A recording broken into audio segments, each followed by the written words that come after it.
If you have a YouTube channel, the time to start offering your viewers more in the way of digital products is right now. Digital products and YouTube go hand in hand. And by the end of this video, you're going to know what they are, why you need them, what they should be about, and how I make mine.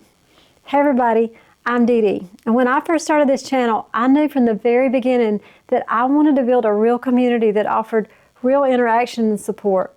So I started offering digital products right away. I mean, I can't remember exactly which video I started. I think it might have been like my 4th or 5th one. And I had to figure all this out. I had a free resource to give my viewers in the form of a PDF. And I'll explain in a minute exactly what that looks like. So let's talk about what a digital product actually is and why it's important. But first, let me tell you what it is not. At least not right now. Not for me. It's not a big launch or some sales pitch. It's not a massive course that takes days or weeks to create, and it's not sales funnels and constantly selling anything. What it actually is a way to package something that you already know in a way that helps somebody else. It's pretty basic, whether that's free or it's paid for. It's a simple PDF or maybe a Google Doc. Usually it's some kind of guide or a template or an ebook.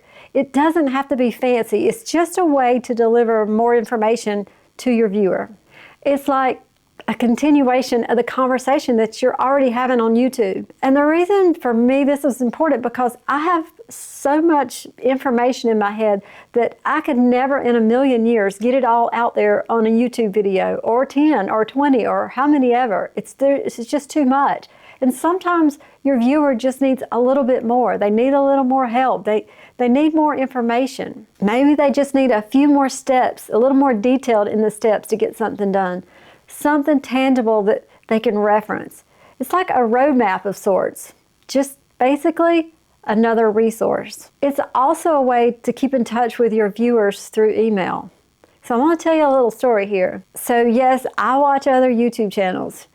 I was watching Rob the Maritimer the other day, and there was a young lady, he was doing a live, and there was a young lady on there, and she mentioned that her channel got shut down. She wasn't really sure why. I'm sure YouTube has a reason, but she lost everything. She lost all her subscribers, all of her views, all of her hard work for a reason that at the time was completely unknown. And yes, this does happen. So without her having any emails, there was no way for her to communicate with her subscribers of where she'd gone. So if you put a PDF out there and you're getting these emails back and something happens to your channel, then you can just email your subscribers and say, hey, I'm starting a new channel over here. Come find me. And then you could post your videos onto that channel.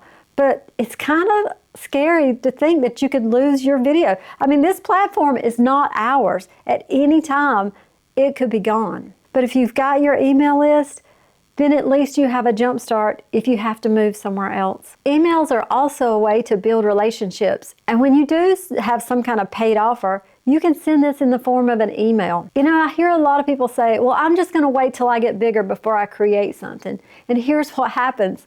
All of a sudden you have a video that pops off and gets hundreds and maybe, hopefully, thousands of views, and now you're behind the 8 ball with nothing to offer. So you create out of necessity instead of thoughtfulness. And then you may end up overwhelmed with trying to create the product, not knowing what to create, how to get the tech stack going. It can be a lot if you don't do this when you're slow and have time to think about it. So you need to be proactive and not reactive. And don't worry, I'm going to show you my process and how simple it can be to create. So when one of my latest videos went a little crazy, I told my husband I was so glad I had put the links in my description because people actually clicked on them, and now I'm really growing my email list a whole lot faster. So what goes into a digital product? I've seen everything. Meal planning guides, travel itineraries, recipes, product lists, gear guides, a beginner guide to personal finance. There's just so much. I mean, like digital journals, cleaning routines, the list goes on. And I currently offer 3 different resources on my channel, and I link them all in my description. I have 100 niche ideas for women over 40. I have a YouTube starter guide, which tells you how to get from choosing your niche all the way to uploading your first video. And I have a confident creator script framework. Your product should solve a specific problem for your viewer. It can be 1 page, it can be 30, it can be 100, depending on how big the problem is they need solving. Include everything you need in this to give them their clear answer.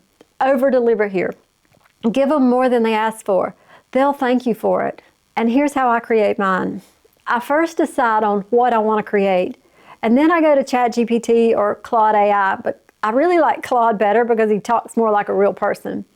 I tell him my idea and then everything I want to include. And then I just ask him to put it in an order that makes sense and leads the person through the right steps at the right time. I also tell him I'll be offering this in a PDF form and to give me a good structure for it. He then spits out this amazing stuff that gives me an outline and a structure for what I want to create. So then I don't have to overthink this stuff because you can get really, really in the weeds on this.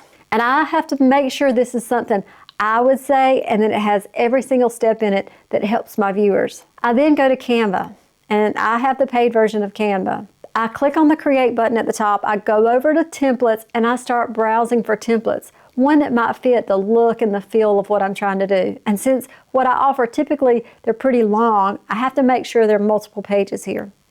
Then I customize the template. This takes the most time in this whole process. I usually change out some of the photos that are there, and then I start just typing in my changes. Usually by the time I'm done, it looks totally different than when I started, but the basic structure is still there. And I didn't have to spend all my time picking out a font and picking out colors and, you know, the stuff that just, especially for women, that we're just spend most of our time overthinking. But I could also just copy and paste it straight from my notes into a Google Doc and share the link. But I like to make mine a little more visually appealing because I'm a little fancy that way. Once that PDF is complete, I just click download. I download it on my computer, and this is where it's a little bit different for everybody. I use Kajabi to host my digital products because you got to put them somewhere for the people to get the link. I host my email list, my courses, and everything.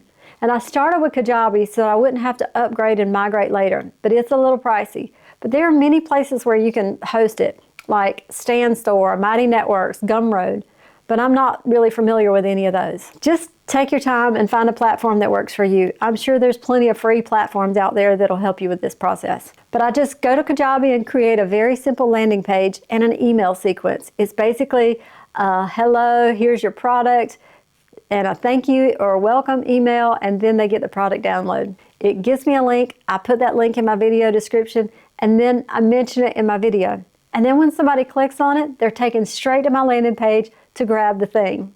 And all they have to do to get my product is put in their name and their email, and the product is delivered by email, or they can immediately download it straight to their computer.